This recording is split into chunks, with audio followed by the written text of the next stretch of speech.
Imagine you're lying awake, and the fire beside you has burned down to embers. Not out. Not yet. But low enough that the dark has started creeping back in from the edges of camp, closer than it was an hour ago. And somewhere out there, past the last ring of orange light, something is breathing. Not one something. Several. You count the pairs of eyes before you count anything else pale, low to the ground, catching the last of the firelight and throwing it back at you like something that isn't afraid of what you might do about it. Your son is asleep against your side. You don't wake him. Not yet. You are 30,000 years ago, somewhere in the forests south of the Great Ice, and the pack circling your camp tonight isn't hunting a deer. It's hunting you. You've heard the stories every family in your line has one, passed down the way warnings always are, about the night a pack decided a camp was worth the risk. Some of those stories end with the fire holding. Some don't. And the people who tell them are the ones who survived to remember which family didn't. There is no wall here, no door to lock, no neighbor close enough to hear you shout. There is a fire that's dying, a family that's sleeping, and whatever you decide to do in the next 60 seconds. Your mother is already awake. She's been awake longer than you have, watching the tree line the way she watches everything quietly, without moving, gathering information before she gathers anything else. 4, she says softly. Maybe 5. You look at the fire. It's fed by branches you gathered before dark, and half of them are already ash. If you let it die, the wolves stop being shapes at the edge of the light and start being the only thing that exists. If you feed it now, you use wood you were saving for the coldest part of the nightwood you might need in a few hours, just to keep your son from freezing. Fire or fuel? Tonight or later? Your wife's hand finds your son's shoulder, not shaking him, just resting there, the way you hold on to something you're not ready to lose. You reach for the woodpile. There will be no later if there's no tonight. You feed the fire before you've fully decided to, hands moving faster than the argument in your head, because some decisions are only decisions if you have time to be wrong about them. And this isn't one of those. You didn't learn to read wolves by accident. You learned it because your father made you sit still for hours as a boy, watching packs move through the valley below your old camp until you understood their language wasn't random.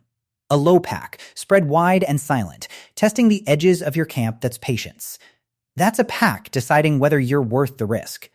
A pack that starts pacing, tightening the circle, glancing at each other instead of at you. That's a pack that has decided, and is only waiting for a reason to move. Tonight, they're still spread wide, still testing. That means you have minutes, not seconds. It means the fire still matters more than the spear in your hand. Because a wolf that respects fire hasn't decided you're worth burning for yet. You feed 3 branches into the coals, slow, deliberate, watching the nearest pair of eyes the whole time to see if the flare of new light makes them step back. It does. Barely, but it does. Your mother is already moving, dragging deadwood into a rough half circle around where your son sleeps. Closing the one gap in the firelight a wolf could slip through without being seen. This isn't new. This is a lesson older than either of you. Fire doesn't need to be big to work. It needs to be continuous. A single unbroken ring of light does more than one enormous blaze with dark gaps between the flames, because a wolf won't cross a line it can see all the way along. It will absolutely use a shadow it can't. You work fast, hands remembering a pattern your body has practiced since before you can remember learning it. And by the time you're done, there isn't a single stretch of darkness between your family and the tree line wider than a wolf would risk crossing in the open. For now, that's enough. For now. Your mother checks the gaps twice, walking the perimeter with the same unhurried focus she uses when reading a dry riverbed for water like panic is a luxury that costs time you don't have to spare. It doesn't come from where you're watching. It comes from behind you, a blur, low and fast, aimed at the gap you thought you'd closed near the woodpile, and your mother is already turning. Already throwing a burning branch in a wide sparking arc that lands exactly where the shape was a half second before it swerved away. Your son is awake now. He doesn't scream. He's been raised knowing that screaming draws attention you don't want, so instead he goes rigid and silent, eyes wide, watching his grandmother do something he's never seen her do with this much speed. The wolf that charged doesn't come back immediately. It circles wide, rejoining the others at the tree line, and for a moment, nobody in your camp breathes. That wasn't hunger. That was a test. And you just found out where the weak point in your fire line was a lesson that would have cost you your son if it had come from a hungrier wolf, or a faster one, or a night with less wood stacked and ready. You reinforce the gap immediately, dragging the last of the deadwood into place with hands that are shaking now, though you don't let yourself notice that until later. 10 minutes pass, and the eyes at the tree line start to thin out. One by one, the pale shapes seem to fade back into the dark, and your wife lets out a breath she'd clearly been holding since the charge. "They're leaving," your wife whispers, hope breaking through her voice for the first time all night. Your mother doesn't move, doesn't relax. She's still staring at the same patch of dark, unmoving. The way she stares at a tree she's not sure has moisture underneath it, not trusting the absence of proof. "Wolves don't leave a kill they've already decided is worth taking," she says. "They reposition." She's right. 20 minutes later, the eyes are back, except now there are only 3 where there were 5, and you understand with a cold drop in your stomach that the other 2 aren't gone. They haven't given up. Wolves like this don't give up. They redistribute effort toward whatever part of the plan is still working. They're circling, coming from a direction you haven't reinforced. You throw another branch toward the new movement, and this time you see it clearly for just a moment in the flare of light smaller than the others, younger, hanging back at the very edge of the pack instead of pressing forward with them. It isn't snarling. It isn't crouched to charge like the others. It's just watching, ears forward, head tilted slightly. The way your son watches you when he's trying to understand something instead of trying to survive it. Your mother notices it too. "That one's not hunting," she murmurs. "Not yet. Give it time, and it might learn to." You don't have time to think about what that means tonight. Tonight, that young wolf is still part of a pack, deciding whether your family is worth the risk. And your only job is making sure the answer stays no. The charges keep coming, never all at once, always testing a different point in your fire line, probing for the gap that isn't there yet. By the 4th attempt, your arms ache from throwing burning branches. Your voice is raw from shouting to keep the pack's attention split between you and your mother. And the woodpile that should have lasted until dawn is less than half of what it was an hour ago, a math problem you don't have time to solve properly, only to keep surviving one throw at a time. Then something changes. A sound rolls out of the deeper dark beyond the tree line, a cough, low and rasping, nothing like a wolf at all. Every pair of eyes at your fire line turns toward it instead of toward you. A cave lion, somewhere close, closer than the wolves want to be tonight, close enough that even a pack that has spent an hour deciding whether your family is worth the risk suddenly has a much bigger problem than you. The pack that was circling your family a moment ago melts backward into the trees. Not because of anything you did, but because there is something out there tonight that even they are afraid of. You didn't win this fight. You just stopped being the most dangerous thing in it, and for tonight, that's the only kind of winning that exists.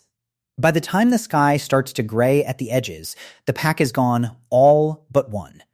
The young one is still there, further back than before, low to the ground, watching your dying fire from a safe distance instead of following the others. Your son, exhausted, leans forward against your arm and whispers, "Is it going to come back?" You don't have a clean answer. You don't know that thousands of years from this exact kind of night.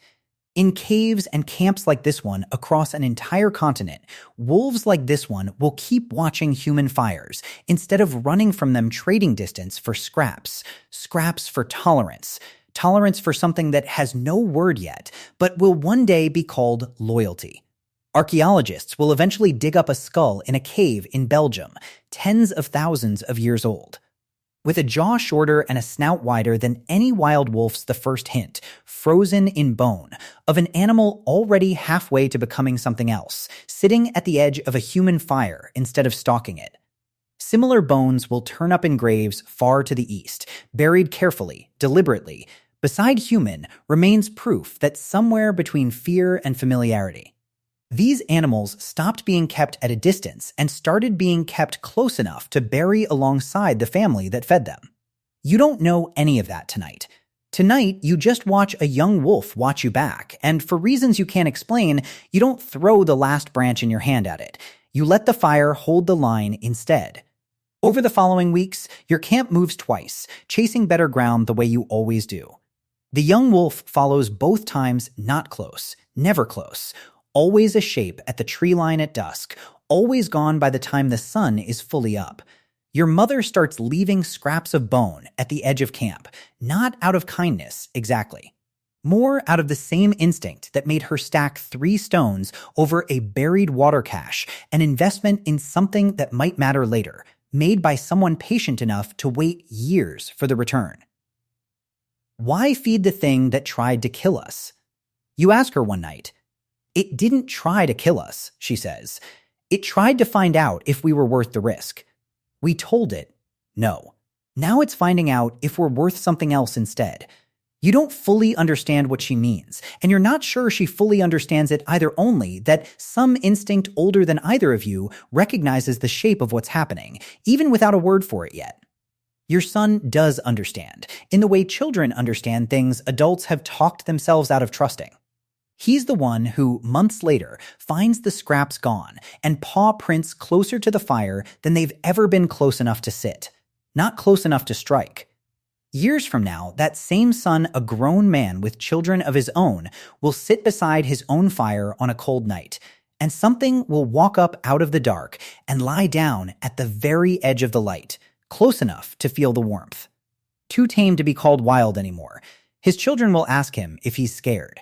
He'll think of a night he barely survived as a boy, 4 or 5 pairs of eyes circling a fire that was almost not enough, a grandmother throwing burning branches with a speed he'd never seen before or since, and a young wolf that chose to watch instead of hunt.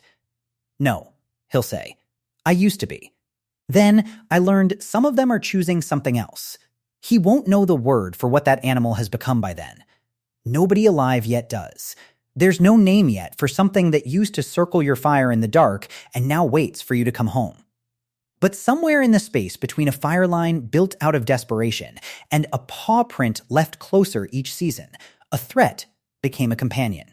A predator became a guardian, and a species that once circled human camps in the dark became the only wild animal that would ever choose, generation after generation, to lie down beside the fire instead of outside it. Tonight, you sleep behind a locked door, and nothing waits in the dark outside it. You never have to feed a fire to keep something alive until dawn. You never have to guess whether the eyes at the edge of the light are testing you or already deciding. You never have to throw a burning branch and hope your arm is fast enough. But somewhere, closer to you than you think, something is sleeping at the foot of a bed or curled by a door, still keeping the same watch its ancestors once kept from a distance. Because one night, a very long time ago, a family chose not to throw the last branch, and a wolf chose not to run. The wolves that circled your fire never fully left. They just stopped waiting outside the light and started lying down inside it.